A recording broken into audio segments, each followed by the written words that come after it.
Hi, I'm the Boss Problem Buster, founder of the Pay Raise Commando, a senior organizational consultant of 24 years, having worked across cultures, industries, and ranks with 7,250 employees trained between us, my team and I. I'm also a social psychologist with a master's and a bachelor's degrees, both with honors. My team and I train passed over corporate professionals like you to get that pay raise and promotion you're overdue for so that you can finally kill your Monday blues before you sink further and bring your inner joy back, which is the best part of my job and the goal of this channel. Now, back to the salt mines. Okay, step number 3 in this sequence. Do your homework. Prepare yourself for the meeting as if for a performance review. The what of this step is make a case for why you deserved that promotion or pay raise you didn't get. Map your unique contribution to the relevant metrics of the department's success, which is of course your boss's success. And the how of this step is be concise and factual, not emotional. And by emotional, I mean no overt displays of emotions other than some natural distress as is expected in your situation, as we've discussed before. So no whining of any sort, please, and for sure absolutely no crying. Step number 4 in this sequence of asking your boss for feedback but with a twist is update colleagues that are bound to see you going into the meeting about it ahead of time and right after.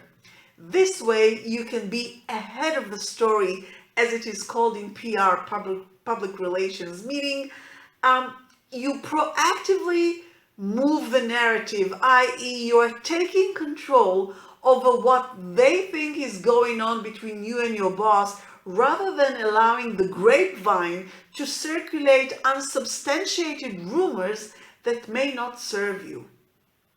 When speaking to those colleagues, don't go into details of what you're going to say, nor afterwards of what your boss said exactly. Why? 3 reasons. A, it's none of their business. B, you don't want to commit yourself one way or the other because you don't know how it's going to play out exactly, and you don't want to make an idiot out of yourself by going in with a bang and coming out with a whimper. Unless, of course, we're talking about colleagues who are real friends, in which case, by all means, share everything you feel comfortable sharing. And C, regarding the after, when you share with your colleagues after the meeting with your boss, you need to be careful about what you share because you need to be discreet. You don't want your boss to think you're a kiss and tell kind of guy or gal. And surely you understand I'm using this idiom figuratively only. Okay, now to the meeting itself. Step 5, be sure to have the door closed for privacy and your phone turned off for obvious reasons. Step 6, start with a statement regarding how disappointed and surprised and upset you were to find out you were passed over. Take a breath and see if your boss reacts to this declaration. If so, listen carefully to fully understand what is being said so that you can answer accordingly. If not, go on to the next step. Step number 7, ask directly, why not me? Say it without stuttering, without flinching, and without fidgeting. Just look your boss straight in the eye and say it. Do not express it in a tone of blame, but of an inquiry. You really want to know why not you. Then pause and wait for the answer to come. Step 8.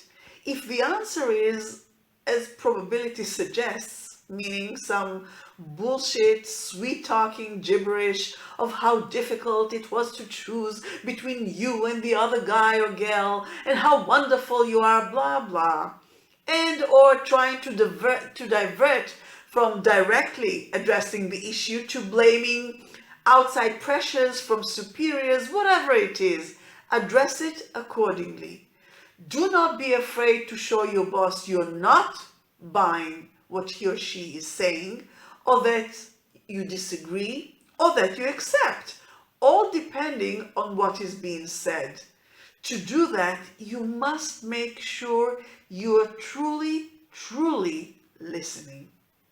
As I said previously on this series, most bosses are not true leaders, but more of an administrative bureaucrats whom are more likely than not be wimps when confronted directly, as you are now doing, though of course you are being respectful, as we've said. However, should your boss turn out to be the exception, that would be wonderful, although more difficult for you. Why? Well, wonderful because you will get the truth, and that will enable you to best course correct. You'll know what is hampering you from getting that promotion and or pay raise. And difficult because, as the Jack Nicholson character in A Few Good Men said, you can't handle the truth. He does it better. Most people, indeed cannot.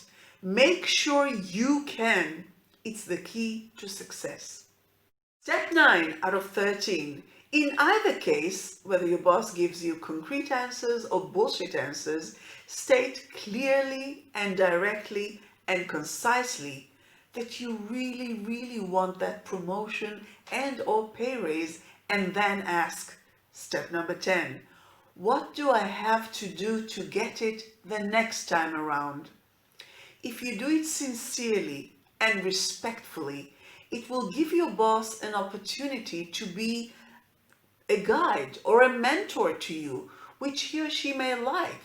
And in any case, it will set you on a positive and constructive new relationship where your boss feels respected and looked up to by you, which is a good thing to have in a delicate balance with a bad boy employee mentality. This delicate dance between the two should be the core of your relationship. Step 11, we're getting there. Ask when the next opportunity will come to pass. As I've explained in a previous video, your boss probably doesn't know and cannot commit to a specific time frame at this time, but your asking is yet another signal to him or her that you mean business. Then, to sum up, note that you are respectfully taking charge of the meeting and moving it ahead. So then, to sum up, step number 12, declare you're going to do everything your boss said in regard to how you can get that promotion and or pay raise come next time, and that you trust that you won't be passed over again. Be sure to end with an upbeat note and show you're optimistic for the future and you are going to work even harder. We've talked about this precise wording before. Step 13 and last in this meet the boss for a feedback with a twist sequence is suggest and get your boss's approval to have another meeting like this one in 3 months' time to see if and to make sure that you're on the right course at that time. No boss can disagree to that. Once you've completed this sequence of total 13 steps, it sounds like a lot, but it's very organic in nature, as you saw. I just wanted to break it down for you so that you would have a step-by-step action plan to make it easier for you. So now that you've completed the sequence, you have successfully implemented everything we've talked about, all the do's 1 through 7, but one.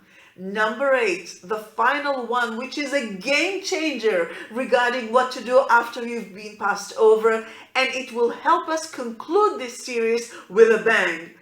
So in the next and final video of this series, I will show you, wait for it, how to not give a fuck and get your way, but in a good way. Imagine that. Not to give a fuck and get your way, but in a good way. If you'd like the full transcript of this video and all the videos on this channel, see the link in the description. It's on our website, BossProblemBuster.com, because it's too long to paste here, so not a trick to get you there. But If you do hop over, you'll find many practical reads and a forum where you can discreetly and anonymously ask us anything in regards to landing that promotion and pay raise, to which we reply very quickly. Each video drops inconvenient truth bombs on you right, left, and center, all very direct, pragmatic, and very much non-PC. No fluff, no bullshit. So, if you'd like to get a promotion with a pay raise, or a pay raise independent of a promotion, kill your Monday blues and bring your inner joy back, and if you can handle the truth, you can handle the truth. I'm channeling Jack Nicholson. Then subscribe, give this video a thumbs up, and hit the notification bell so that we can meet again. And until then, go back to work. You know, I can't help you get that promotion and pay raise if you don't actually do the job.